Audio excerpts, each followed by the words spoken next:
The Pitt telesaila ikusten ari zarete, HBO Max plataforman duzue. Medikuntzaren alorrean mugitzen den drama hau ondo funtzionatzen ari da.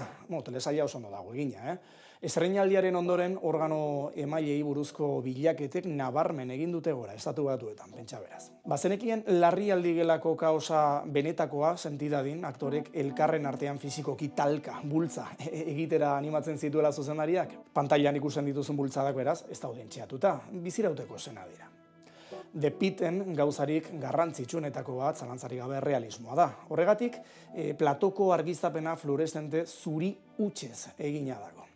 Honen helburua zen, errealismoa areagotzea baita, aktoreen aurpegietan nekea nabarmenagoa agertzea. Makillaje honena nekea izan da beraz.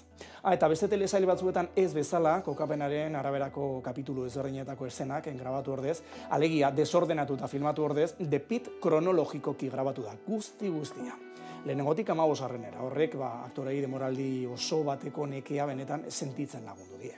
Xehetasunetako bakoitza ondo pentsatua izan da hemen. Esaterako, platoko mediku ekipamenduaren zati handi bat ez dute alokatu, baizik eta erosi egin dute benetako larrialdi batean bezala dena erabilia dagoela sentidadin. Xehetasunekin benetako obsesio bat izan dute. Irudiaren alorrean jarraituz produkzio diseinatzaileak, Nina Rucciok, arau zorrotz bat zuen. Odol orban bakoitzak zauri zehatz batekin lotura izan behar zuen.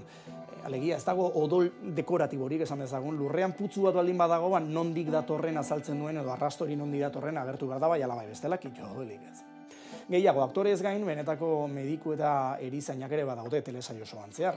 Hauek irakasle lanak ere egin behar izan dituztez, filmatzen hasi aurretik aktorek 2 aste oso eman behar izan dituzten mediku eta erizainekin teknika ugari entxeatzen, ala nola intubazioa, odol ateratzea, edota bihotz biriketako bizkortzea maniobrak egin. Bazenekien telesail honen platoan telefono mugikorra erabiltzea debekatua zegoela, honen ordez liburutegi bat jarri zen.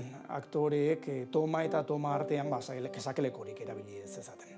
Helburua, kontzentrazioa eta ospitaleko giro klaustrofobiko hori mantentzea.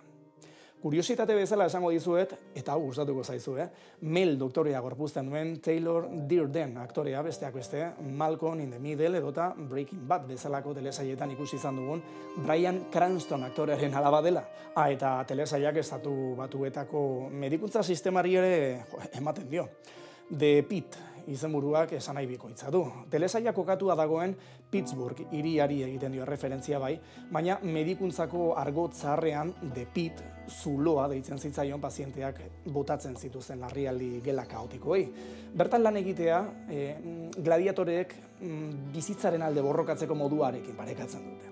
Eta bestalde House edota Anatomia de Grey bezalako beste telesail batzuekin ez bezala, hemen etxaila ez da tumore bat edo ez dakit gailu arraro bat. The Pitt telesailean gaiztoa Ameriketako Estatu Batuetako osasun sistema kolapsatua da. Telesailak deseroso sentiarazi nahi du, burokrazia, seguru faltak eta pandemia ondorengo nekea benetako antagonistak gisa erakutsiz. Eta lortzen du. HBO Max plataforman astero kapitulu berria duzu ikusgai.